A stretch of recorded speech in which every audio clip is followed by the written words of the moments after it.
शरीर। केवल साक्षी बने रहो, उसे होने दो, हस्तक्षेप मत करो। याद रखो, याद रखो, याद रखो कि तुम केवल एक साक्षी हो। यही तुम्हारा वास्तविक स्वभाव है। यदि तुम इस स्मरण के साथ मर सको तो चक्र रुक जाता है। मैंने अपने मरते हुए नाना के लिए बाडो थोदोल का उच्चारण किया, बिना यह जाने कि मैं क्या कर रहा था। यह अजीब था। सिर्फ इतना ही नहीं कि मैं उसे दोहरा रहा था, बल्कि यह भी कि वे उसे सुनते हुए पूरी तरह शांत हो गए। शायद तिब्बती भाषा उनके लिए सुनने में ही कुछ विचित्र रही होगी। संभव है उन्होंने अपने जीवन में कभी तिब्बती भाषा का एक भी शब्द न सुना हो। शायद उन्हें यह भी न मालूम हो कि तिब्बत नाम का कोई देश है। मृत्यु के क्षण में भी वे पूरी तरह सजग और शांत हो गए। बार्डो ने काम किया, यद्यपि वे उसे समझ नहीं सके। कभी कभी जिन चीजों को तुम समझते नहीं वे काम करती हैं। वे इसलिए काम करती हैं क्योंकि तुम उन्हें समझते नहीं।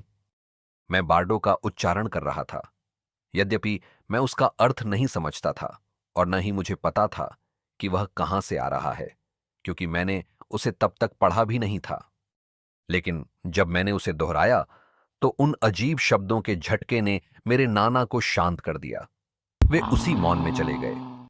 मौन में जीना सुंदर है, लेकिन मौन में मरना उससे भी अधिक सुंदर है, क्योंकि मृत्यु हिमालय के एवरेस्ट जैसी है, सबसे ऊंची छोटी।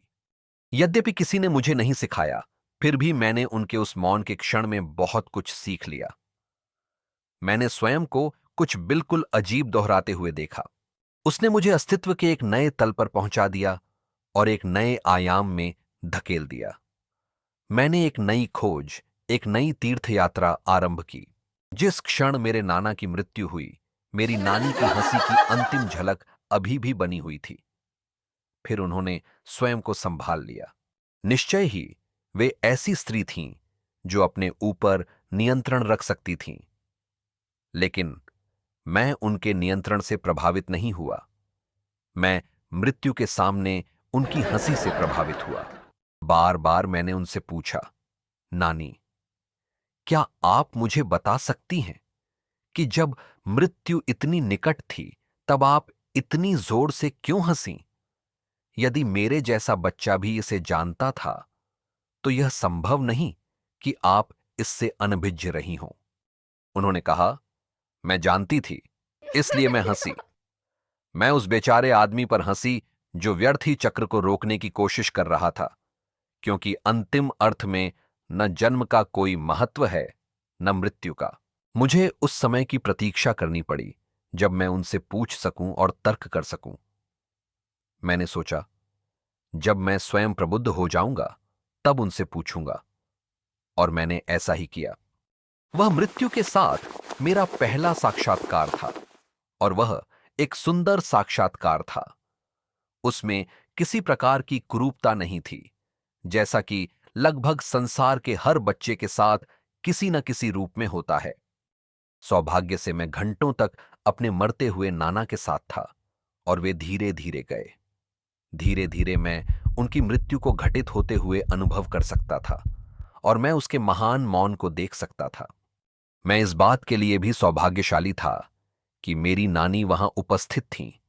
शायद उनके बिना मैं मृत्यु की सुंदरता को खो देता, क्योंकि प्रेम और मृत्यु इतने समान हैं, शायद एक ही हैं। वे मुझसे प्रेम करती थीं। उन्होंने मुझ पर अपना प्रेम बरसाया, और मृत्यु वहां थी, धीरे धीरे घटित होती हुई। एक बैलगाड़ी, मैं आज भी उसकी आवाज सुन सकता हूं। पत्थरों पर उसके पहियों की खड़खड़ाहट, भोरा का लगातार बैलों को पुकारना, उसकी चाबुक की आवाज। मैं आज भी सब कुछ सुन सकता हूं। यह मेरी अनुभूति में इतनी गहराई से जड़ जमा चुका है कि मुझे नहीं लगता कि मेरी अपनी मृत्यु भी उसे मिटा सकेगी। यहां तक कि मरते समय भी शायद मैं उस बैलगाड़ी की आवाज सुनूंगा। मेरी नानी मेरा हाथ पकड़े हुए थीं, और मैं पूरी तरह स्तब्ध था, यह जाने बिना कि क्या हो रहा है। उस क्षण में पूरी तरह डूबा हुआ। मेरे नाना का सिर मेरी गोद में था। मैंने अपने हाथ उनकी छाती पर रखे हुए थे और धीरे धीरे उनकी सांसें समाप्त हो गईं।